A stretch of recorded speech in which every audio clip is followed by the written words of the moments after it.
Hello, everyone. Good evening, and Good welcome to evening. Agora Art Concept Digital Art Space, a platform dedicated to dialogue, exchange, and shared reflection. My name is Bisan Saleh, and I work with Art Concept.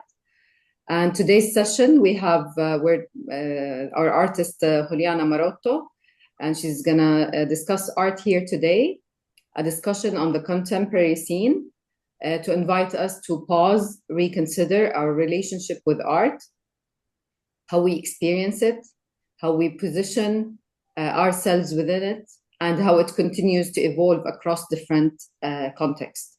It's my pleasure to introduce our speaker, Juliana Maroto, a Costa Rican visual artist and curator whose work explores the connections between the body, memory, and environment through symbolic and deeply reflective imagery. Her practice is grounded in non toxic, handmade processes and draws from Latin America's rich ancestral relationship with nature. With over 15 years of international exhibitions and a background in curation and arts management, Liana brings a thoughtful and multifaceted perspective to today's conversation.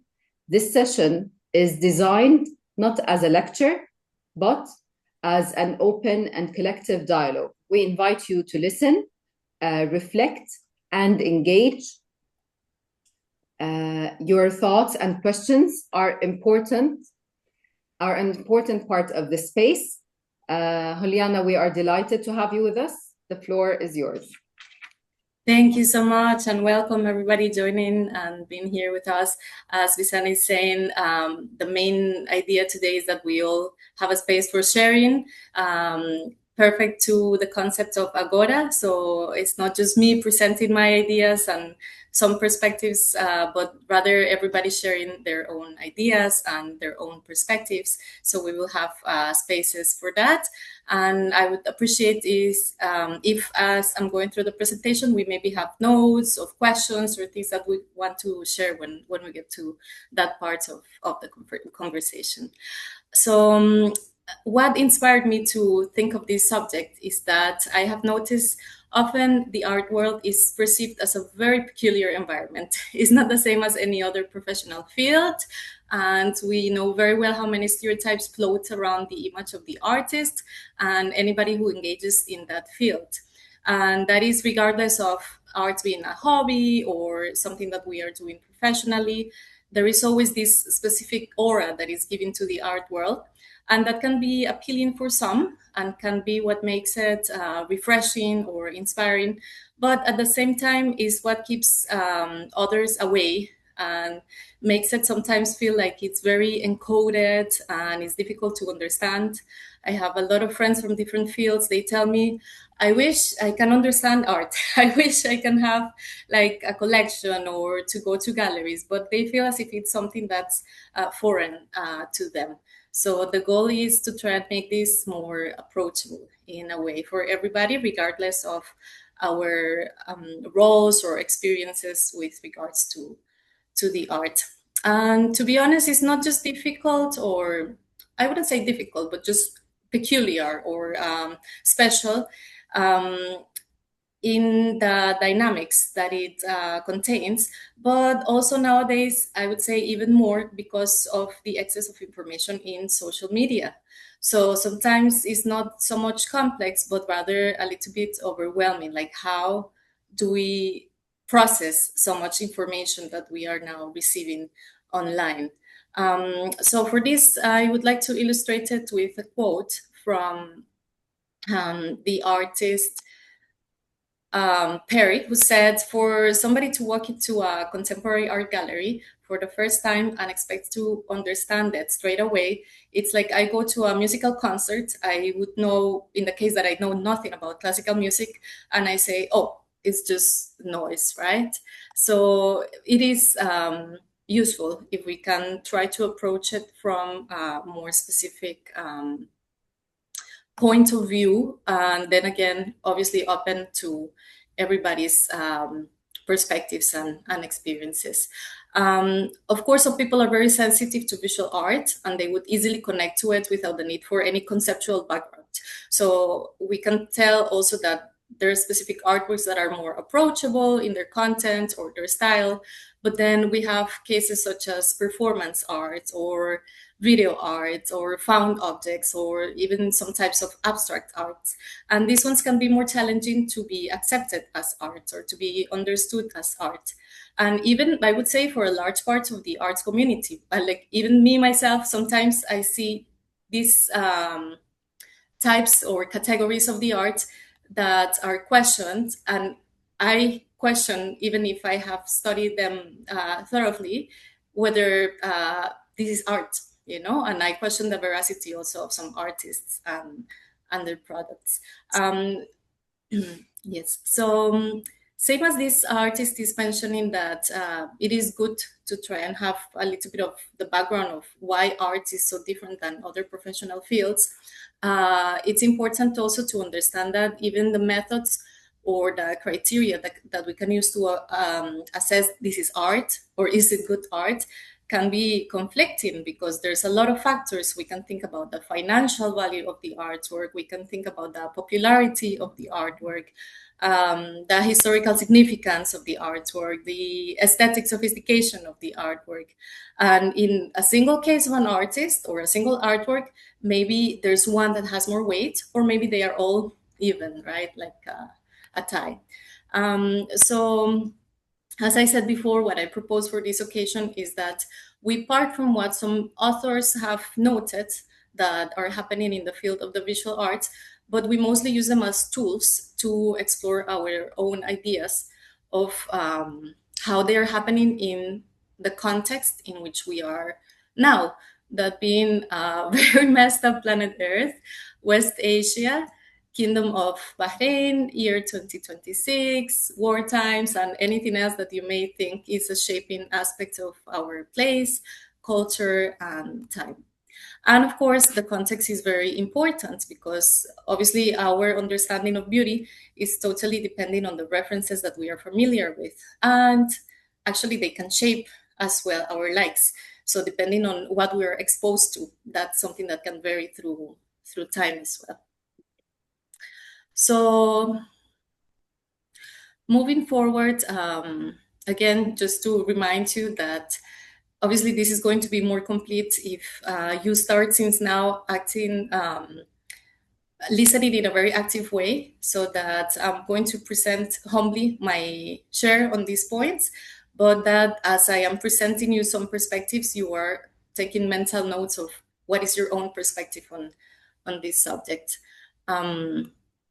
So to navigate this, because obviously it's a very wide topic, I thought about questions that are recurrent, things that I'm always being asked, whether it is as a teacher or, as I said before, when I'm talking to friends or people that I know from different professional fields. And one thing that I hear a lot is whether it is a necessity or not. Sometimes people would tell me, well, is it necessary? Why should I try to approach art, or why should I try to understand it? Is it a necessity of humankind, or is it a luxury? I think it can very well be both. I think if we ask ourselves, art, is it a necessity or is it a luxury?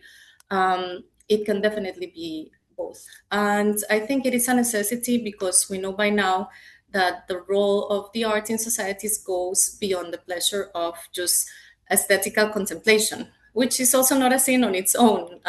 Admiration of an art piece can bring a lot of beneficial things to our lives and can be nourishing as well.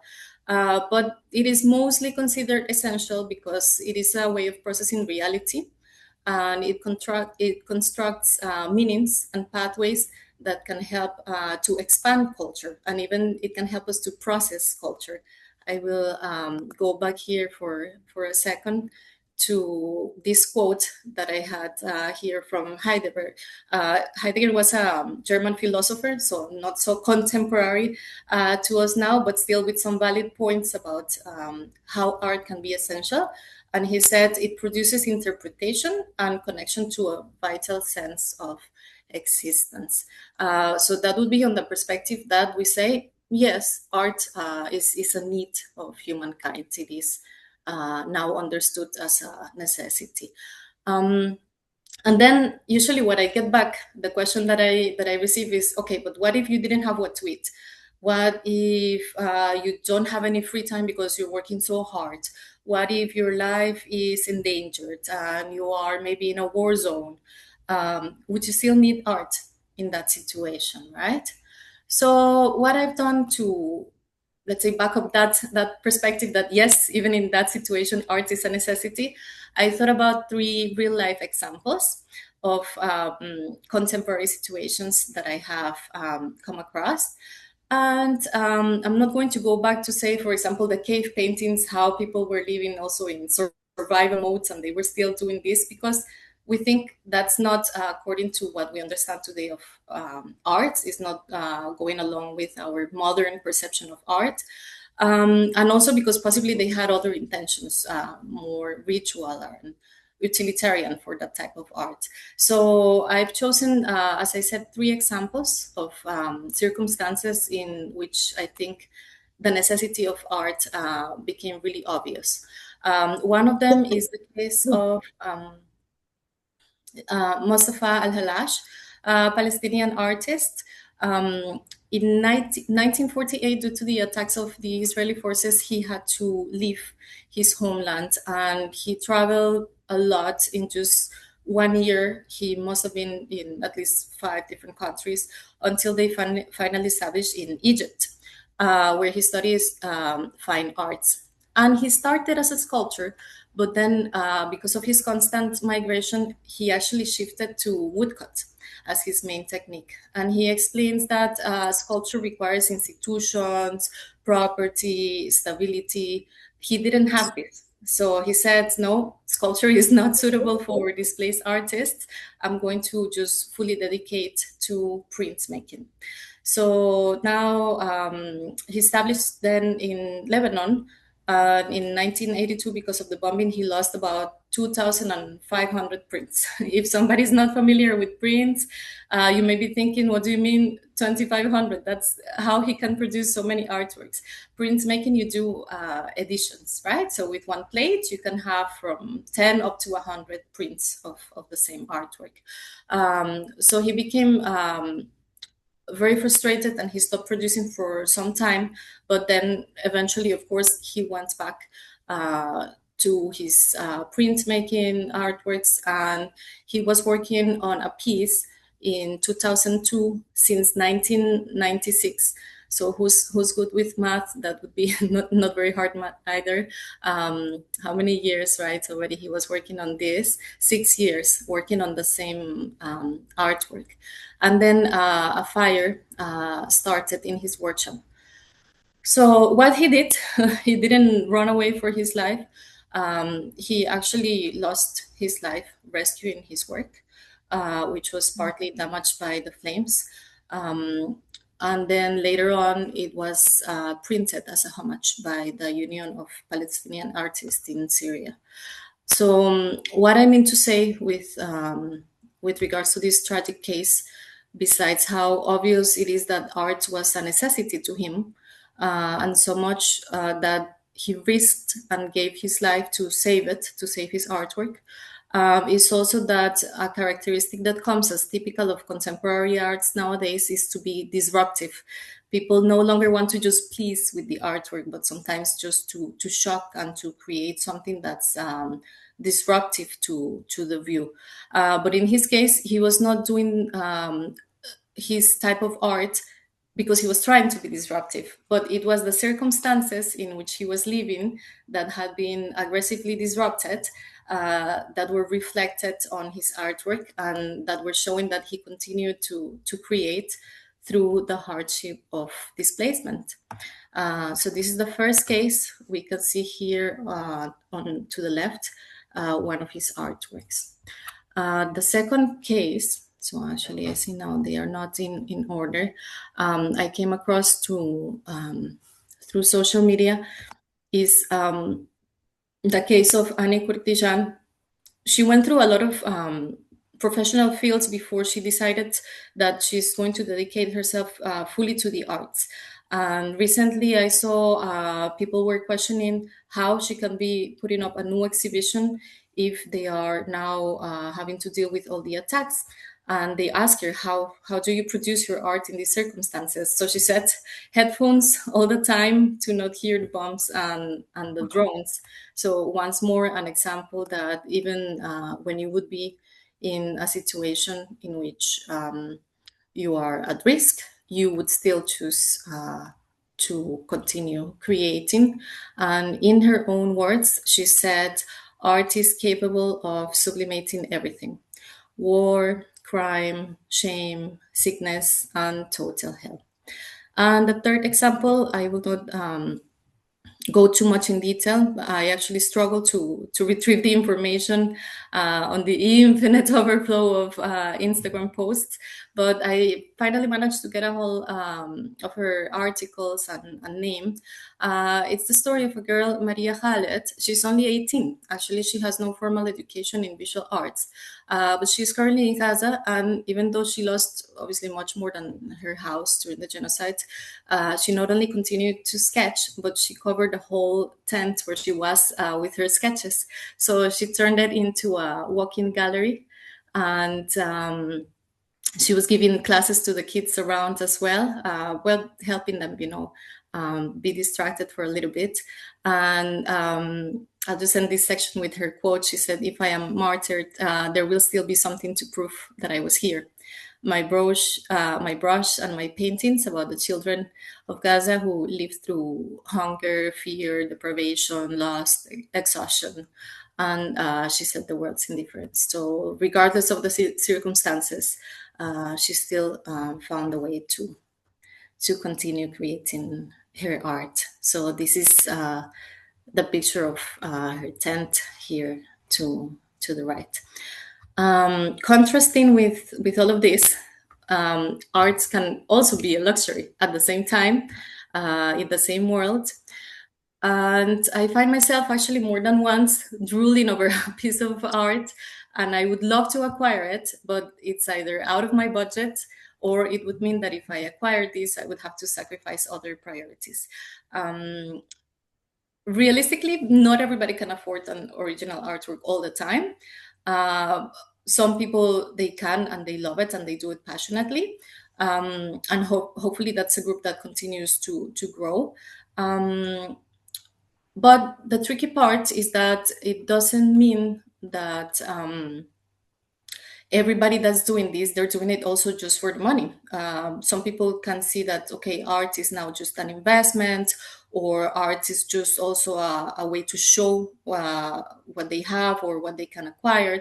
But it's actually been studied, and I've seen it as well, that in the majority of cases, the people who collect art, they do it out of an honest connection with the pieces and for themselves, because they actually love it so much and they actually truly enjoy it. So just a brief clarification that when we are thinking also about the professional artists that can reach to this level of I would say the price, it may be that is considered sometimes to be luxury.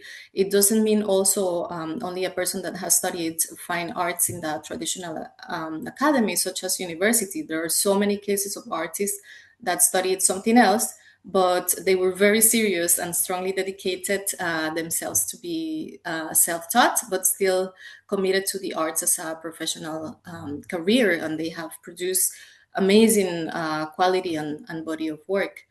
And so going into this, I will also point out two specific examples of how arts can be presented as a luxury. Now, moving a little bit away of the geographical context, but still within the context of the present times. And first, I would like to talk about the case of Banksy's Girl with Balloon. For those who don't know the story, it became 20 times more the price after it was almost destroyed in 2018. So what happened? The artist installed a shredding machine. It was installed inside of the frame. So when it went for auction, he clicked a button that started destroying the piece, and it stopped right at the edge. So that same piece was now again turned into 20 times the price because of the situation that was created for the auction at Sotheby's. Another brief example of art as a luxury, I think of the case of Jeff Koons, because I see it as a brand development more than just the style. I think his work is far from the value of what's handmade, and it falls more under the category of mass production of an artifact. I would say even of consumption. So it appeals as luxurious because it has a very shiny, polished finish, and it has very simple imaginary, but also because it's been presented now as a brand as well as the brand and name of the artist. Although I respect there's some people that may not agree fully with that, and they also find their own other ways of appreciating his work. But if we think about the means of production, this is the way that it is presented to the public. There is an author, Isabel Groh, she says that there is a contradiction on the value of the artwork, because there is the symbolic value in which we say art is priceless. At the same time, that's not necessarily what justifies the market value that can be sometimes like really hard to process, or for some people to understand how it can get to these bigger numbers, right? So we're here today, gathered virtually, and we chose to be here to discuss about art and what's happening today in the art world, not to be talking about how to be prepared in the case of emergency or how to cope with the uncertainty of the present times. We chose to dedicate this time to talk about art and to share our take on questions about how to navigate this field. So, of course, there's a lot of possibilities on how to approach this. For this first section, I didn't want to make a direct question, but rather just to leave it open for your opinion on this matter of art presented either as a necessity of humankind or at the same time as a luxury. So we have some time now for you to participate, whether it is with any thoughts about something that I mentioned, any experiences, any questions that you want to discuss on that topic. And what I would like to see also is that at this point, the talk becomes multi-directional. So anybody can respond. It doesn't have to be also a question just to me, but maybe to somebody else that's here with us. Maybe you just want to share thoughts or experiences. So you can be going to help us moderate this, I think, but also we can just open. I will help you, Juliana, but I'll ask you, please, if you can let some people are trying to get in and you're making you a host. Can you just let some participants join us? Okay. And meanwhile, we have a question from Mariam. She's saying, I would like to say something. Please, you can open your mic, Mariam. You can ask. Yeah. Hi, everyone. This is Mariam. Thank you, Juliana, for that. It was really interesting. I just an extra comment to what you were saying about art being a luxury or a necessity.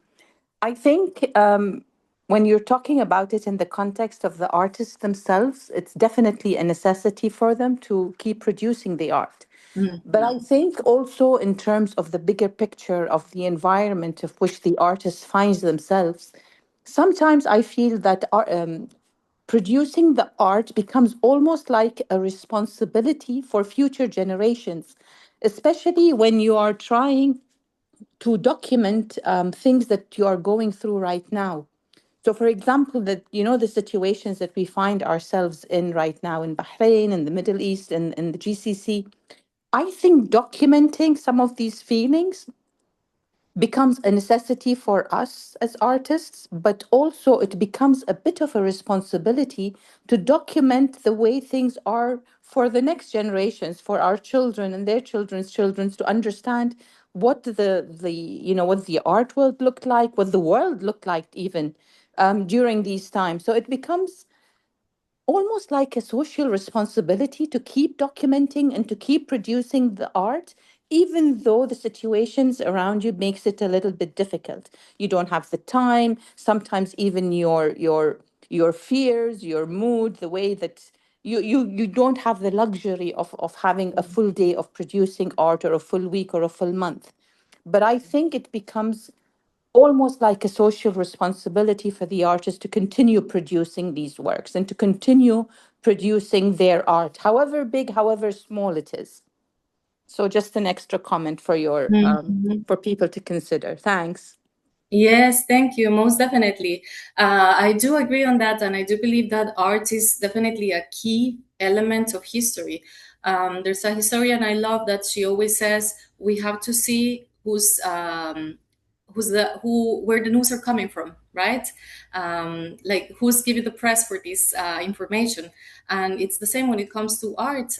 If we only limit ourselves to a certain type of the style, or only, and this is something that we'll get into as well, the second part, only the art that is produced from a specific context, then of course that's also going to limit our perspective, right? So yes, definitely agree on that. Thank you. I think we still have some more time for comments and questions if there is any more on this. I'm trying to access the chat here. Let me see. Got it. Okay. Any other thoughts or questions on this part of the theme before we move on? Okay.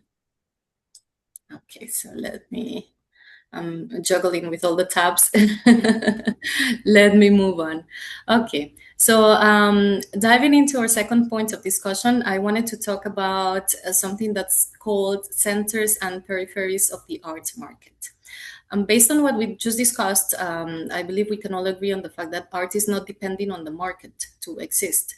And even as Mariam just said, it's not depending on just the perspective of the artist, but how other people around would experience art, and how the art that is produced becomes an important part of a society or the culture. And there are many ways to enjoy art really and approach it without even having to spend any money, like we are doing here today talking about it, right? However, the financial market is an important reality of the artistic realm, and having an idea of the way in which it behaves is relevant to understand as well the contemporary art in all its dynamics, because it's also at the same time one of the things that sometimes makes people question, and people meaning regardless of whether you study this or not, it can always get confusing. On this occasion, I don't want to go too much into the details of what and who are the validators that can play a role in establishing the price of an artwork, although we could get into that when it's a time for discussion. But what I want to propose instead is just to take a quick look at the way in which the place where the art is created or exhibited or commercialized influence its monetary value, and likewise how the promotion of the visual arts can have an impact in the financial landscape of a particular place or context. For this matter, I want to begin by referencing two authors with regards to these categories, just to understand what does it mean centers and peripheries in the context of the art. So there is, let me just switch forward on the slides. So here we go. So there is this author, Chin Ta Wu. She's a Taiwanese woman, and she's specialized in analyzing culture and contemporary art. She has an emphasis on statistics.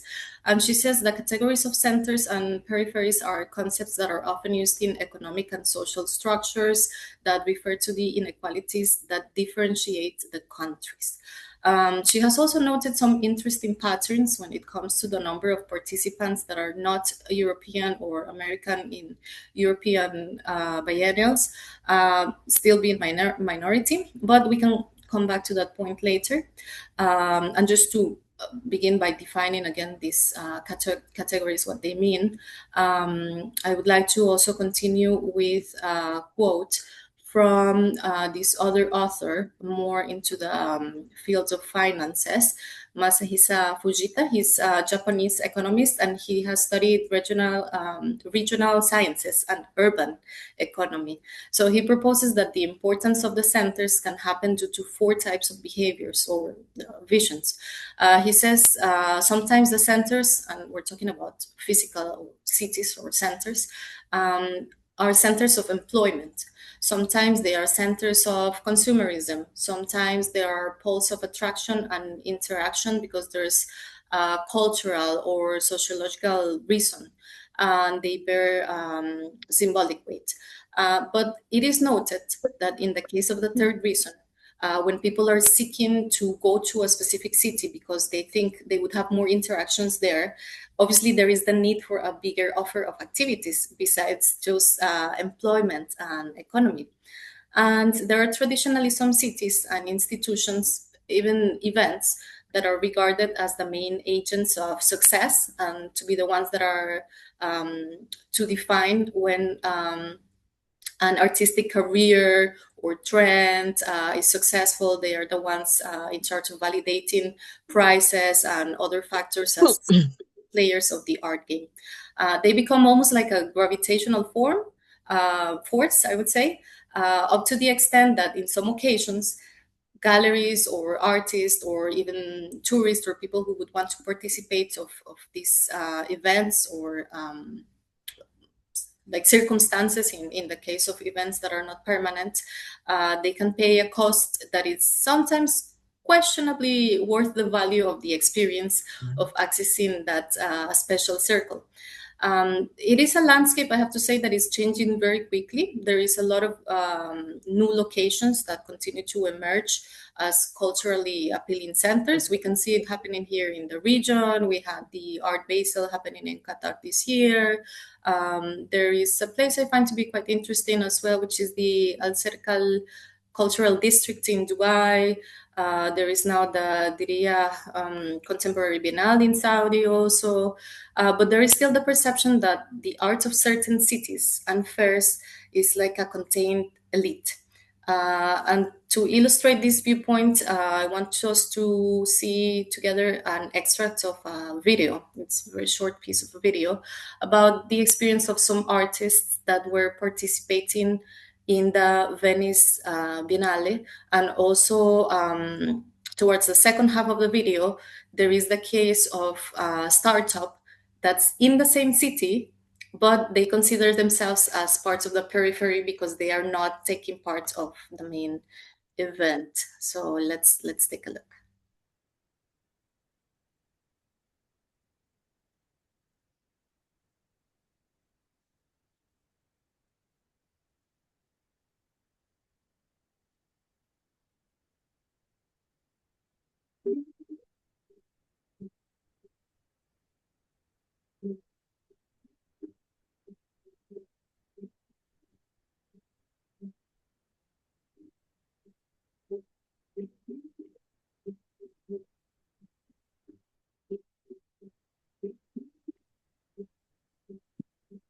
I can give you the link. You were invited to the Venice Biennale, and I was already happy. I said, well, it's okay. And then I start to think, well, I'm going to be invited, I'm going to have a fee, and I'm going to have everything I need to do a proper job. Slowly, I understood that Panama has to pay.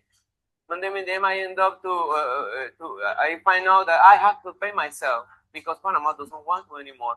One of the first emails I received was, we're really sorry, but this year we don't have the help of the Cervecería Nacional or this other institution because of the crisis. So you have to find the money yourself. 6,000 euros, which is a lot because since you are an artist, you don't have money enough ever. From that moment on, the nightmare starts. How on earth am I gonna get 6,000 euros? Plus, the budget for my work. Plus, the train tickets and the food. Not even dream about to rent a place to stay over in Venice.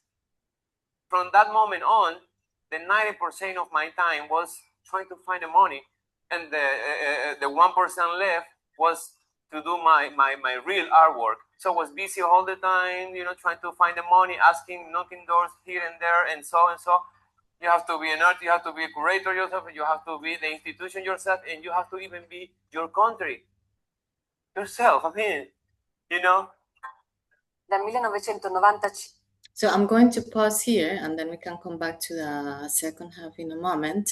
I can also give you the link because it's very interesting to see contrasting experiences. Obviously, this is the experience that this artist has, but other artists may have had a very different experience on how they were able to participate.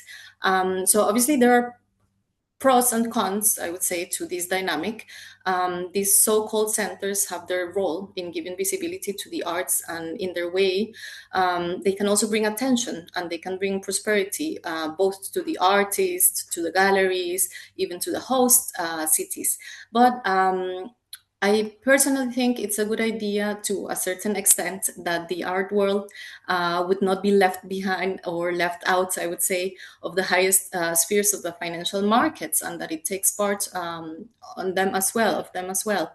According to the Grandview research, and this I will read because I'm not good with memorizing numbers, it said that in the MENA region, more than $3 billion were generated in our linked tourism revenue in 2024, and that the projections for 2030, let's see now, it's of about 3.6 billion US dollars. So I think that needs to be acknowledged. And in any other professional field, it's an aspect that would be always be documented and people would be following up on how that's moving. So when we talk about the art world, I think the more renowned centers or these places that are becoming more active towards cultural activities have a substantial role also in creating an international network. And that's not just financial. Also, they provide a global overview of what's happening in the contemporary art world, and also, of course, it is a way of creating connections, right, in between new locations, and we can think at the same time, what else is there? Like, is that the only option? Is that the only place? In the case that that's not always so accessible, what are the alternatives? So we can think that art is experienced in many other ways from a different, wider audience, and obviously there is a wide range of actors in the peripheries as well. And then we have to be reflecting what's happening around, and even without jumping into, for example, public art, or thinking about workshops and conversations like we're doing now, open to public, or sorry, mic open. um, or even thinking, even without thinking about street art, there's a middle. I would say it's important to reflect as well. Everything in the middle. Just a second. I think there's, I don't know if I have access to see people's mics. I'm going to, okay. So I think it's worth reflecting on. One moment, please, because I'm trying to find how to move to the slide here. Yeah, I think it's also good, worth reflecting in these questions with regards to that middle. So maybe we can either, again, take mental notes or keep also on the chat some of our thoughts with regards to these questions, because I'm just going to give you a bunch of questions and then we can come back to them. So can there be, or is there already, an environment in which we have different nuances of how to relate to the art world, and they coexist? Can the traditional centers that had been highly regarded throughout history relate in a healthy way with what are called peripheries? Is it necessary there is such a relationship? Because we can think of, for example, what happens with people that are moving from rural places to the cities. So is it the same dynamic that is happening now towards the big cultural centers? What can the communities do to strengthen local networks as well, and different routes of collaboration and exposure in a more sustainable way? So as I said, I'm giving you a bunch of questions, and then soon when we'll get again to the parts of discussion, we can come back to them, but I'm going to move on for a moment. So obviously there are some alternatives to the routes that aim only at the traditional established centers. For example, exploring new connections, connections with different regions or cultures that have not been strengthened yet or explored yet, or even inside of the countries. How much do we cross or interact with different cultural communities in our environment that we are? Much has been questioned about those who only look up to the European academies and institutions as the main reference of a great cultural development. That's a whole other talk on post-colonialism in the arts. But just to remember that Eurocentrism didn't happen just because of a matter of experience. And as proficient and inspiring as they were, from the Renaissance to all the isms in the 20th century, if we look back in history, there's also the Sumerian arts that began about the 3100 BC, excellence in sculpture, relief, cylinder seals, Dilmun art, decades, that dates from 2000 to 1600 BC, stamps, seals, pottery, all the burial objects. There's, for example, the Chinese arts. It goes up to 5000 BC, and they especially developed jade carving, bronze work, calligraphy. Mayan art from 2000 BC, they were so strong in stone sculpture, murals, and ceramics. So just a few practices I try to incorporate when addressing the art of my country or the country in which I currently reside for almost 6 years.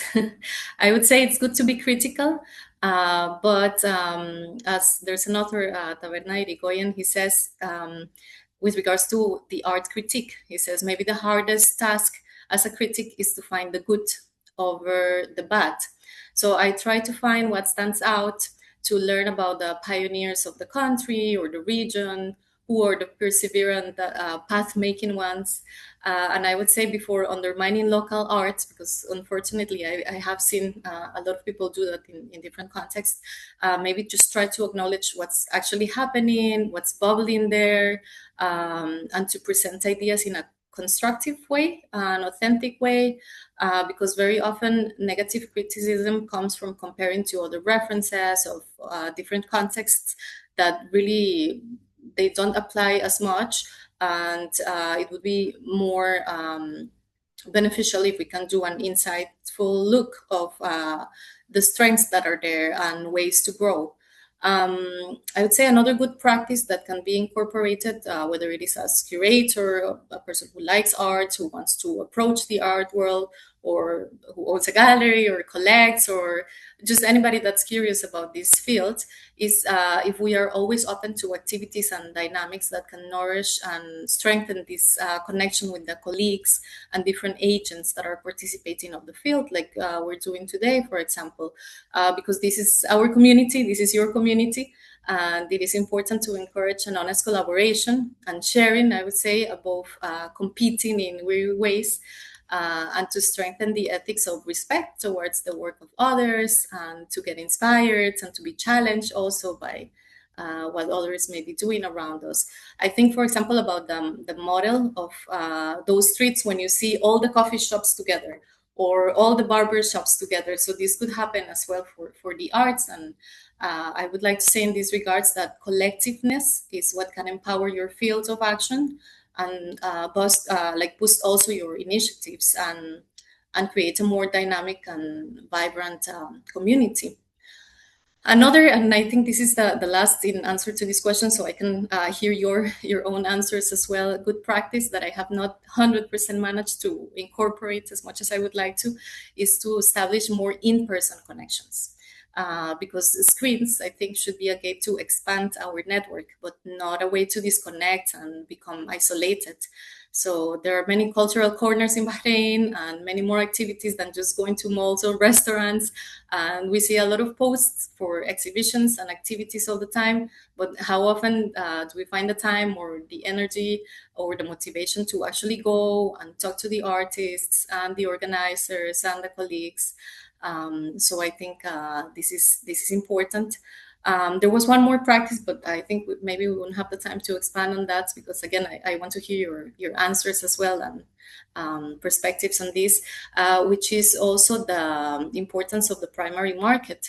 So why I bring this up, because there is actually a big difference in buying directly from the artists or the galleries that are dealing personally with the artists, which is not the same as what happens when we buy, or people buy, from the big auction houses. So also keeping these other interactions active can be definitely beneficial to strengthen the local arts community and environment.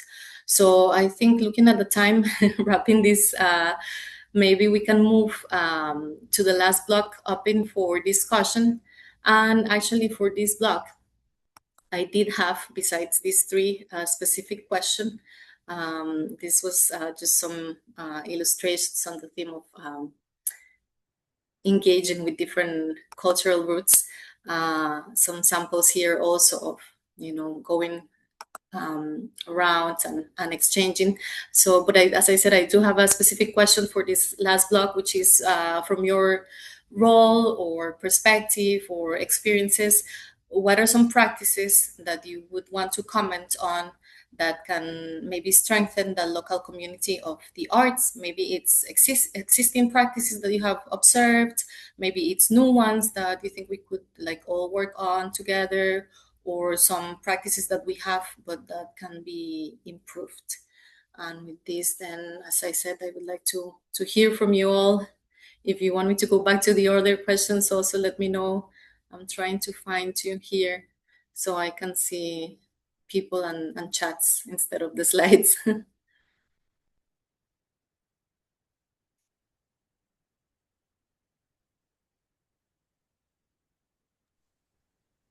I have actually something to say, especially about the peripheries and the centers, and how we can move forward.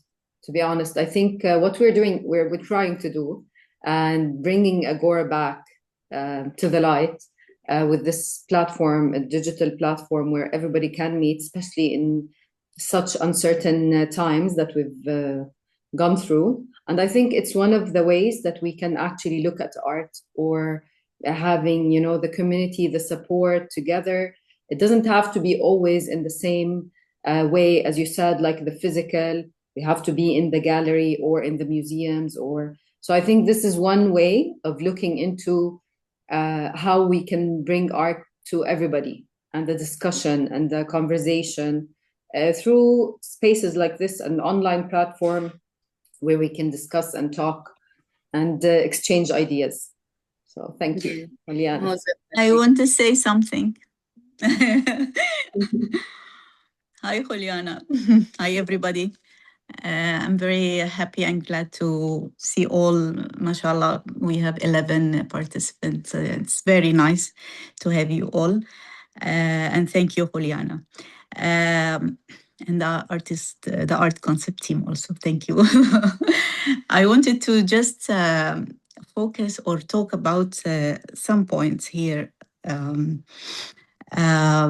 It's very important to know also the relation, or to focus on the relation between the gallerist and the public, or the art institution and any institution and public, because there is a gap between the galleries and the public. They always, what I know and I notice, from my experience, that the public is still we have this gap, because they think it's difficult to go to any exhibition, or it's maybe we have to pay something, or maybe this is something not related to our مثلا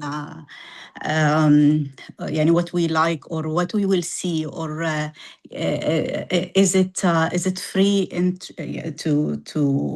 to attend. So there is still this fear between the public and the gallery. So and I think, in my opinion, this is what we have to work on it as a galleries and gallerists. to reduce this gap and work on it to uh, make it make it easy for them and to give them the whole طبعا of course information and make it like in a way and online as you said Bisan or to explain more and more if we have guests already in the gallery. This is the what happened if you are in the gallery. It's uh, uh, in this way maybe we can reduce the gap. It's not only the art not only for some people or for level يعني you have to be high level to attend an exhibition or to go to visit the museum or to go to any gallery or to see or to even talk about art or give your opinion. No, we have to work on it more and more. And this is يعني what we have to do as a gallerist. So if we reach this level, I think art in this case will be for everyone. That's why the idea of the street art happened. يعني why this movement already they would happened because to like prove that art for everyone. It's already on the street. Everyone can see. The rich people, the poor people, the educated, not educated. This is the idea of the street art or the street art movement. Second, the relation between the artist and gallery. This is something else, because when we يعني now you mentioned this point that the artist can sell his work from his studio and the gallery يعني no need through the gallery. يعني to be honest, I'm not saying this to any commercial يعني side that the gallery should take the percentage or this things. No, everywhere in the world, the gallery, the artist who presented by the artist who presented by any art gallery, he's more professional, more prestigious for him, and even more professional. Some art fairs even they didn't look at your application if you try to join or to attend the art fairs مثلا or art binali by yourself like this as an artist. You have to apply through your gallery. It's like your gallery and agent or your gallery. They talk about you, they write about you, they present you in a very professional way, because the artist should only do his art. He should only focus on his art and idea. He feel, he think, he do his art. That's it. Sorry, I just want to add something on that, Jihan. Just to Yeah. clarify that on that point, what I meant to say is that people should go to the galleries. That people Thank you. Yes, because the galleries are the ones that are working directly with the artist. Yeah, So when yeah. you present an artist, you didn't choose that artist randomly. You Yeah. studied the work of these artists, and Of you are course. also collaborating. And as you said, it's not just for those who would buy, but when you present an exhibition, it's something like, for example, what you did when you presented the exhibition at the museum as well, of an Yes. artist that is so dear to everybody. So people can have, through the galleries, a conversation with like a wider public, right? Of So course. just to clarify that, what I meant to say is that prioritize when possible the galleries and artists over like, for example, just going directly to just an auction house, because Yeah. people that go directly to an auction house lose that part of the work that the galleries are doing in collaboration. Galleries would always be protecting the artists and working with them. Exactly. And in the same also time, the gallery should be more يعني understanding and more welcoming to the young artists, to the upcoming artists. Because if the galleries didn't give the chance to the upcoming artists to start, how they will start or how they will have their first exhibition, solo exhibition, or with the group. So the gallery also should be welcoming and give the chance to the young artists. Not young, I mean young. They are young, yani they are not mature. No, young. It means young in the field. Yani maybe they started مثلا only 5 years ago, 10 years ago. This is young. They have to give also the chance, or maybe they work on them as an artist recently, and maybe they are. And by the way, we all of us, we are an artist. We even we don't know. Everyone has his talent in a way. So, but maybe some artists, they take their time or they delay this journey for some reason. So um, uh, they started يعني not from مثلا long time. So this is what I just wanted to say about this gap. It's because I can see this gap, two gaps actually. The one between the gallery and the public, and the other one between the gallery and the artists. That's it. Thank you. I don't know if there are any more comments or questions. I don't see any more on the chat. I have a question, if I may. Yes, please. It's more of an observation more than a question, actually. When it comes to the talk about the local community of artists and so on, I'm not an artist. I mean, I'm in the creative field, but what I notice generally, especially in Bahrain, is that there isn't that much of, let's say, interaction that is not related to the exhibition between the artists. So I'm thinking that is something that you can engage with, that we can all engage with, and because it has a lot of benefit from the experience of everyone else. So more of some sort of a discussion over tea, more of brainstorming sessions. They don't have to be through workshops. They don't have to be on the day of the event. It helps a lot when people are sitting with each other with no deadlines or motivations that trigger them. But that's what I think can be helpful.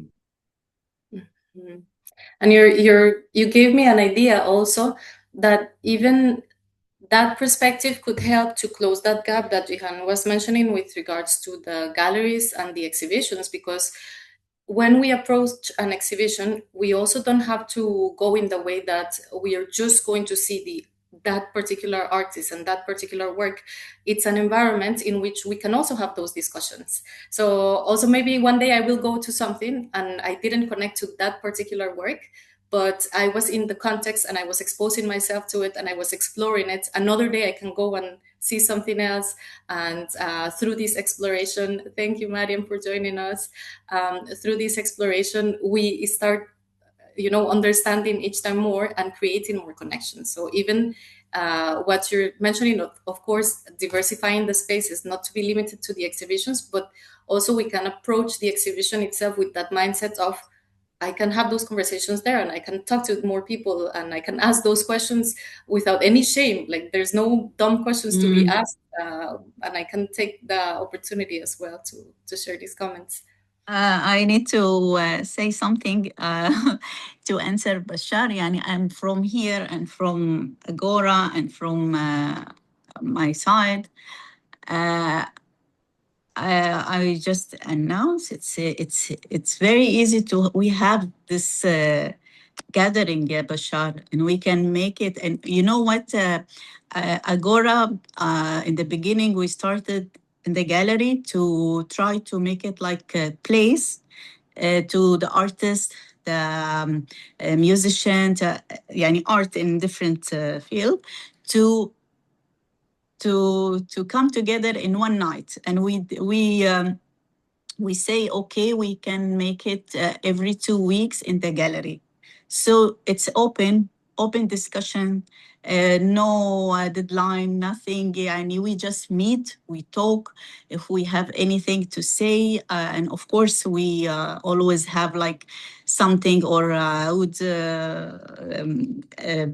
يعني night or anything to just complete the night. And we started like this, and after that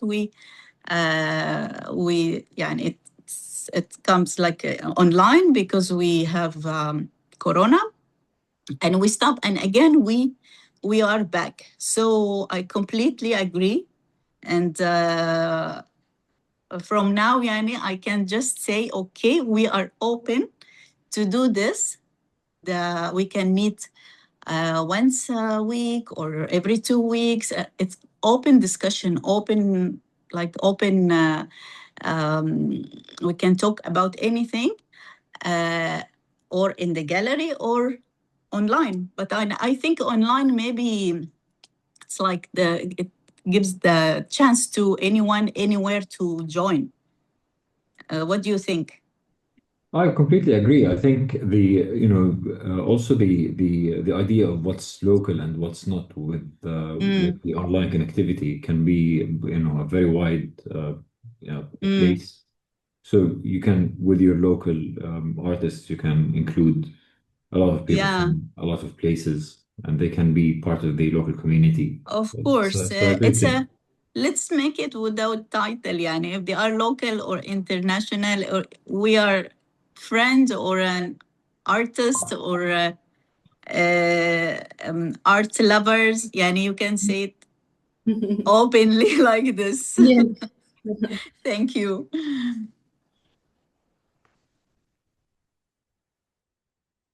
If anybody else has any questions or comments.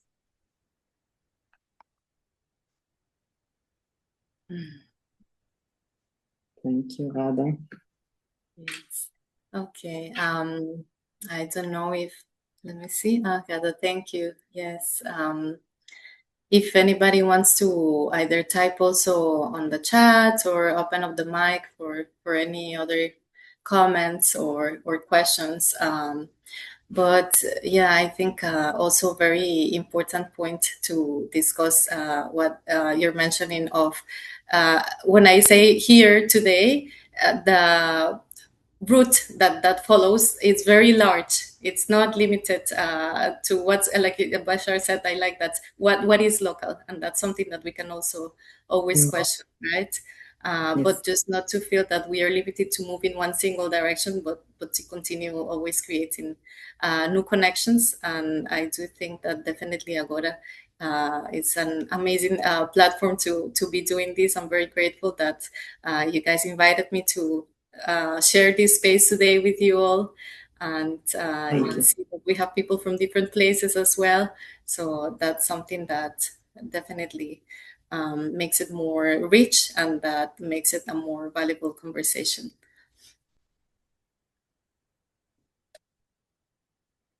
Thank you. Thank you. Thank you, Juliana. And thank you, if Juliana. no one has any questions, thank you again, Juliana, for your engaging conversation. And thank you, everybody, for sharing your thoughts and for your presence. Of course, at Agora, we have a discussion every 2 weeks. You're more than welcome to join us. It's always a free talk. Every time it's a new, interesting discussion. And we welcome you all to join us. Thank you, everybody. Thank you. Agora, our concept team, everybody.